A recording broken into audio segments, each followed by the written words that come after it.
नमस्कार मित्रांनो, ऋतुजाज रेसिपीमध्ये तुमचं मनापासून स्वागत आहे। नेहमीचा पास्ता बाजूला ठेवून आज आपण घरच्या घरी अगदी सोप्या पद्धतीने बनवणार आहोत चंपाकळी शेपचा पास्ता। तर हा पास्ता बनवण्यासाठी सगळ्यात आधी एका भांड्यात गव्हाचं पीठ, मैदा, चवीनुसार मीठ आणि थोडंसं तेल घालून सगळं छान मिक्स करून घेऊ। आता या पिठामध्ये थोडं थोडं पाणी घालत पीठ मळून घ्यायचं आहे। पीठ ना खूप घट्ट हवं ना खूप सैल, अगदी मऊ पीठ मळून घ्यायचं आहे। हे पीठ छान मळून झाल्यावर थोड्या वेळ त्यावर झाकण ठेवायचं, म्हणजे आकार देताना ते व्यवस्थित हाताळता येईल। आता हे पीठ छान मुरलं आहे। हे पीठ एकदा परत मळून त्याचा रोल करून हे पीठ 4 पीसेसमध्ये कट करून घ्यायचे आहेत। यातला एक पीस घेऊन त्याची छोटी पोळी लाटून घ्यायची आहे। ही पोळी शक्यतो सारख्या जाडीची ठेवायची आहे।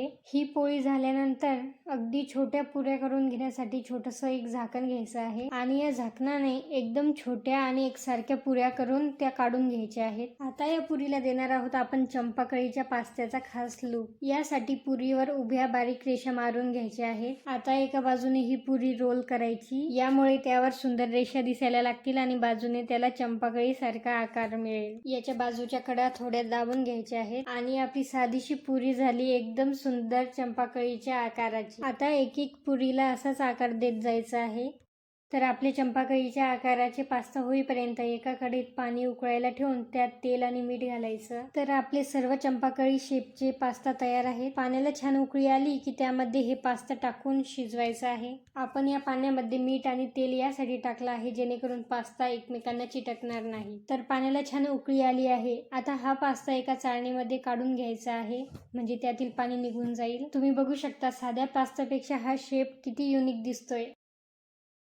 हा पास्ता थंड होईपर्यंत एका कढईत थोडं तेल घेऊया। त्यात लसूण पेस्ट आणि बारीक चिरलेली हिरवी मिरची, एक बारीक चिरलेला कांदा घालून छान परतून घेऊया। यानंतर यात बारीक चिरलेला टोमॅटो घालून परतून घेतल्यानंतर चिरलेली शिमला मिर्च घालूया। आता यात लाल तिखट आणि चवीनुसार मीठ घालून हे सर्व मिक्स करून घ्यायचं आहे। यानंतर आपण शिजवलेला चंपाकळी पास्ता यामध्ये घालून हलक्या हाताने मिक्स करायचं आहे। यावरून नंतर शेजवान चटणी, सोया सॉस आणि टोमॅटो केचप घालून सगळं एकजीव करून घ्यायचं आहे। आता या पास्त्यावर थोडा कोथिंबीर घालून आणि झाकण ठेवून थोड्या वेळ मीडियम फ्लेमवर शिजू द्यायचं आहे। तर तयार आहे आपला एकदम युनिक चंपाकळी शेपचा पास्ता। चंपाकळीचा हा युनिक शेप आणि मसालेदार चव एकदा नक्की ट्राय करून बघा। तर तुम्हाला हा युनिक आकाराचा घरगुती पास्ता जर आवडला असेल तर व्हिडिओला लाईक, शेअर आणि चॅनलला सबस्क्राईब करायला विसरू नका। आणि अशाच भन्नाट रेसिपीसाठी ऋतुजाज रेसिपीला नक्की भेट द्या।